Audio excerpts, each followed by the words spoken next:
एक दिन टुनटुनी पर मुसीबतों का पहाड़ टूट पड़ा जब कालू को ऑफिस से घर नहीं लौटा। माँ जी, बहुत देर हो गई, अभी तक ये ऑफिस से घर नहीं आए। मेरा जी बहुत घबरा रहा है, कहीं कोई अनहोनी ना हो गई हो इनके साथ। आप जल्दी जाकर पता करके आइए ना माँ जी। बहू तो बेकार में जरा सी बात पर परेशान हो जाती है। आ जाएगा कालू, कहीं किसी काम में बिजी हो गया होगा, थोड़ा इंतजार कर ले। इस तरह पूरी रात गुजर जाती है पर कालू घर नहीं लौटता। माँ जी, अब तो आपको इन्हें देखने जाना ही होगा। ठीक है बहू, मैं अभी जाती हूँ, तू हौसला रख। सुंदरी कौवी अपने बेटे को ढूंढने के लिए जाती है तो रास्ते में उसे कालू मरा हुआ पड़ा मिलता है। वो रोती बिलखती घर पहुँचती है। अरे बहू, हम बर्बाद हो गए बहू, मेरा बेटा अब दुनिया में नहीं रहा, अब हमारा क्या होगा बहू। एक ही तो घर में कमाने वाला था, ऊपर वाले ने उसे भी हमसे छीन लिया।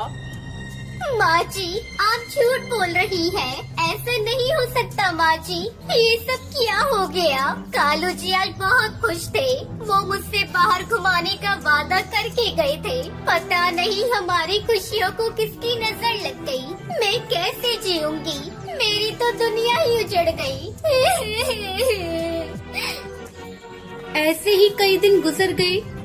बहू, अब रोने धोने से कोई फायदा नहीं, भूखे मरने की नौबत आ गई है। एक दिन मैंने तुझे सिंगिंग करने से मना किया था, लेकिन मुझे लगता है अब तुझे घर खर्च चलाने के लिए गायिका बनना पड़ेगा। मैं तो बूढ़ी हो गई, मुझसे तो कोई काम धंधा नहीं होगा।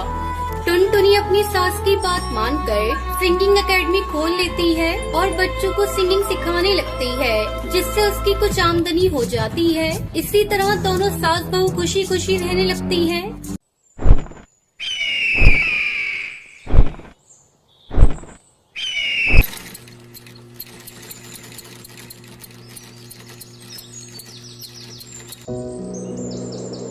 हिमाचल के जंगल में कालू कौवा अपनी पत्नी टूनी चिड़िया के साथ रहता था। उसकी बेटी का नाम टुनटुनी था। कालू कौवा एक दर्जी था। जंगल के सभी पक्षी अपने कपड़े कालू से ही सिलवाया करते थे। एक दिन टुनटुनी अपनी सहेली रानी चिड़िया और हरी तोती के साथ खेल रही थी।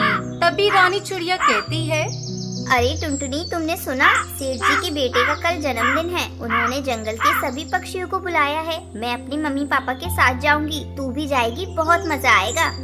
अरे ये क्या जाएगी, ये तो गरीब है, इसके पास सुंदर ड्रेस भी नहीं है जिसे पहनकर ये सेठ जी के घर जाएगी। तुझे पता है मेरे पापा मेरे लिए एक नई ड्रेस लेकर आए हैं, मैं उसे ही पहनकर सेठ जी के घर जाऊंगी।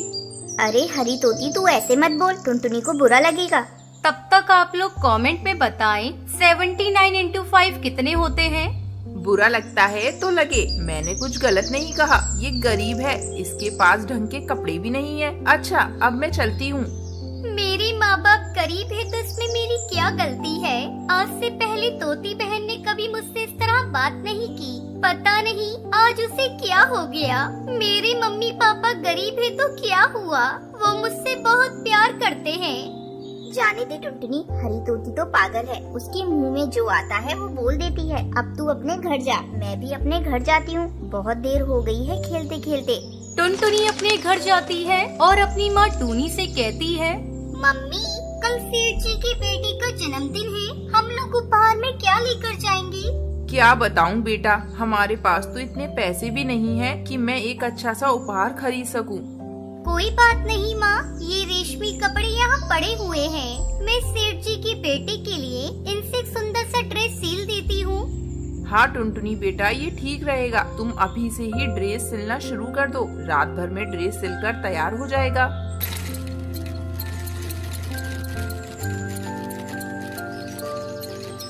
अगले दिन टुनटुनी अपने माँ बाप के साथ सेठ के घर जाती है। टुनटुनी बेटा, हम लोग गरीब हैं, शायद हमें देखकर सेठ जी बुरा ना मान जाए। ऐसा करो, तुम ये उपहार लेकर खुद ही अंदर चली जाओ, हम लोग यहीं घर के बाहर खड़े हैं। ठीक है पापा, मैं अभी उपहार देकर आती हूँ, आप लोग यहीं रहना। टुनटुनी घर के अंदर जाती है। अरे बाप रे, यहाँ तो बहुत सारे पक्षी हैं। मैं यही दरवाजे के पास खड़ी हो जाती हूँ। जब सेठ जी की बेटी इधर से गुजरेंगे तो मैं उन्हें उपहार उपहार दे दूंगी। टुनटुनी को खड़ी खड़ी बहुत देर हो जाती है। अचानक एक पक्षी उसे पकड़कर सेठ के पास ले जाता है। सेठ जी, ये चोर है, चोरी करके भाग रही थी। नहीं नहीं सेठ जी, मैंने कोई चोरी नहीं की। मैं कालू दर्जी की बेटी हूँ। दरवाजे पे खड़ी होकर आपकी बेटी के आने का इंतजार कर रही थी, तभी इन्होंने मुझे पकड़ लिया। मैंने कोई चोरी नहीं की है। तो ये तुम्हारे हाथ में क्या है? सेठ जी, ये मैं आपकी बेटे को उपहार में देने के लिए अपने हाथों से सिल कर ड्रेस लेकर आई थी। टुनटुनी सेठ को वो ड्रेस देती है। वाह, ये ड्रेस तो बहुत सुंदर है। मैं तुम्हारे माता पिता से मिलना चाहता हूँ। टुनटुनी चिड़िया माता पिता को बुलाकर सेठ के पास लाती है। कालू दर्जी, मुझे तुम्हारी बेटी की ये सिली हुई ड्रेस बहुत पसंद आई है। आज से हमारे घर के सारे कपड़े तुम्हारी बेटी ही सिला करेगी। मैं तुम्हें सिलाई के अच्छे पैसे दूंगा। इस तरह उनके परिवार को सिलाई के अच्छे पैसे मिलते हैं और उनकी गरीबी दूर हो जाती है और टुनटुनी अपने माँ बाप के साथ खुशी खुशी